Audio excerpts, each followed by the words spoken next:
So muli, magandang gabi po sa ating lahat. At tayo po ay mag-share po ng ating daily devotion. At nandito na nga po tayo sa Numbers chapter 29. At ang aking pong babasahin ay dito po sa verses 29, 1-5 po. At sinasabi nga po sa talatang ito, ang handog sa pagdiriwang ng bagong taon. Amen. Sa unang araw na ikapitong buwan, magdaraos kayo ng banal na pagpupulong at huwag kayong magtatrabaho. Sa araw na iyon ay hipan ninyo ang mga trumpeta. Mag-alay kayo ng handog na susunugin. Handog na mabangong samyo para sa akin. Ihandog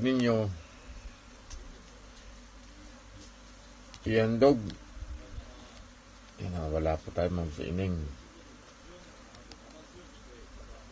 Kayo magtatrabaho sa araw na yun at hipan ninyo ang trumpeta. Mag-alay kayo ng handog na susunugin, handog na mababangong samyo para sa akin. Ihandog ninyo ang isang batang turo, isang lalaking tupa, at pitong walang kapintasang tupa na tigi isang taong pa lamang. Samahan ninyo ito ng handog ng pagkaing butil, 1 kalahating salop ng harinang minasa sa langis para sa turo. Isang salop para sa tupa, excuse po, at kalahating salop para naman sa bawat batang tupa. Paghahandog din kayo ng isang kambing na lalaki para sa katubusan ng inyong mga kasalanan. Purihin po ang Panginoon sa pagkabasa po ng banal na salita. God bless everyone.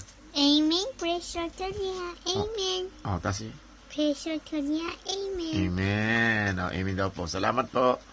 And God bless po sa ating... Magandang gabi po sa ating lahat. At muli tayo po mag-share at sa ating devotion. Number chapter 29 verse 6-9. Ang mga handog na ito ay bukod pa sa mga handog na susunugin at handog na pagkain butil at inumin sa bagong buwan at sa araw-araw. Ito ay susunugin ninyo upang ang usok nito ay maging mabangong samyo kay Yahweh. 7. Sa ika-10 araw na ikapitong buwan, magdaraos din kayo ng banal na pagpupulong. Huwag kayong kakain na ni magtatrabaho sa araw na iyon. Sa halip, mag-alay kayo ng handog na susunugin, handog na mabangong samyo para kay Yahweh. Ihandog ninyo ang inyong batang turo, isang lalaking tupa at 7 tigi-isang taong tupa na pawang walang kapintasan. Sasamahan ninyo ito ng handog na pagkain butil, isang kalahating salop na harina na minasa sa langis para sa turo, isang salop naman para sa tupang lalaki. Amen. Magandang gabi po sa inyo lahat. Ang babasahin ko po ngayon, number chapter 29, verse 10-13.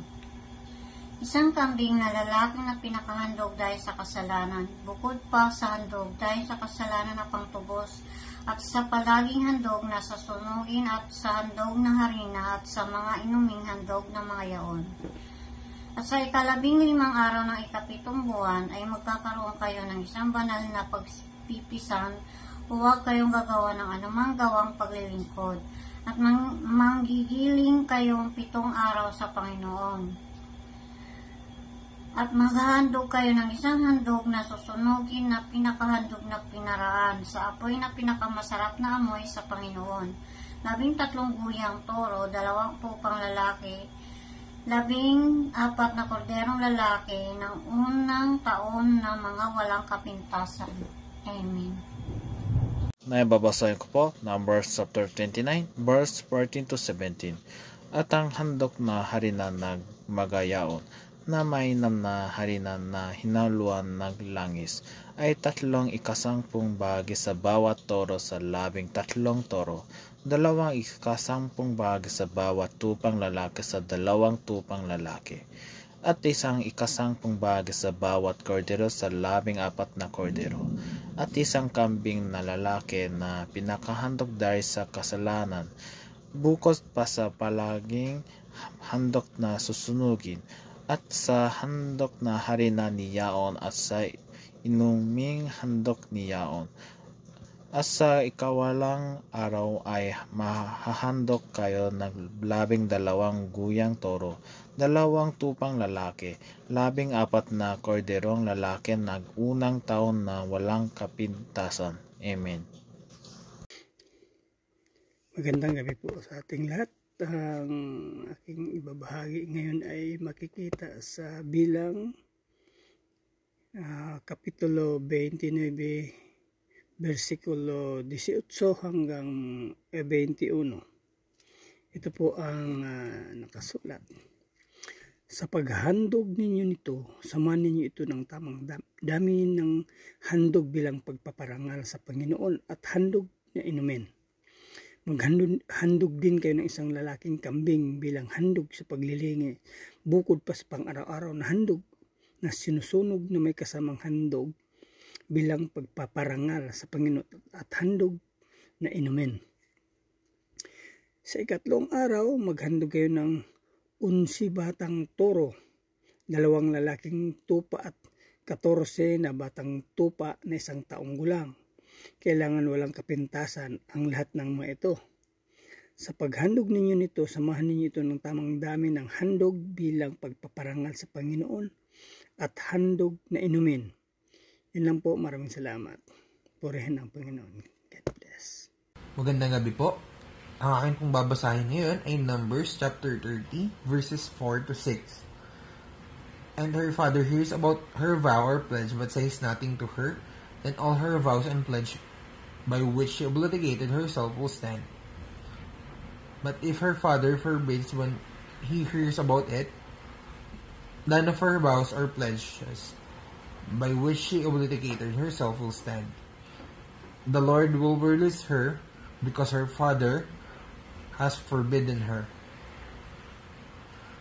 If she marries after she makes a vow, or after her lips utter a rash promise by which she obligates herself. Magandang gabi po mga kapatid. Ang babasahin ko pong Bible verse ngayon ay galing sa Book of Numbers chapter 29 verses 27 to 30. At ang sinasabi, and their meat offering and their drink offering for the bullocks, for the rams, and for the lambs shall be according to their number after the manner, and 1 goat for a sin offering beside the continual burnt offering, and his meat offering, and his drink offering. And on the 6th day 8 bullocks, 2 rams, and 14 lambs of the year without blemish. And their meat offering and their drink offerings for the bullocks, for the rams, and for the lambs shall be according to their number after the manner. Amen. Purihin po ang ating Panginoon. Magandang gabi po everyone. Magandang gabi sa ating lahat. Ang aking pong ibabasa ay para po kay Iban na matatagpuan sa Bilang chapter 29 verses 31 to 35. At ito po ang nasusulat.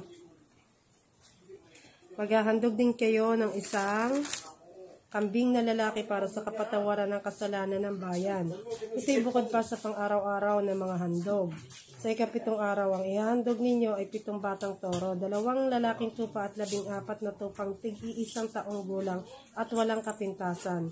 Samantala, sasamahan din ninyo ito ng mga handog na pagkaing butil at inumin gaya ng nakatakda para sa unang araw. Maghahandog din kayo ng isang kambing na lalaki para sa kapatawaran ng kasalanan ng bayan. Ito'y bukod pa sa pang-araw-araw na mga handog. Sa ikawalong araw, magdaos kayo ng banal na pagpupulong at huwag kayong magtatrabaho. Purihin ng Diyos sa pagkabasa ng kanyang mga salita. God bless po. Magandang pagpapalang gabi sa atin lahat. Ang aking pambabasahin ay matatagpuan sa Bilang chapter 29 verses 36 to 40. Sinabi po rito, excuse. Sabi po rito, Sa araw na iyon, mag-aalay kayo ng handog na susunugin, handog na mabangong samya para kay Yahweh. Ito ang inyong ihahandog, isang batang toro, isang lalaking tupa, at 7 tupang tagi-isang taong gulang at walang kapintasan. Ito'y sasamahan ninyo ng handog na pagkaing butil at inumin, gaya ng nakatakda para sa unang araw. Maghahandog din kayo ng isang kambing na lalaki para sa kapatawaran ng kasalanan ng bayan. Ito'y bukod pa sa pang-araw-araw na mga handog. Ang mga nabanggit ay ihahandog ninyo kay Yahweh tuwing ipagdiriwang ang mga takdang pista.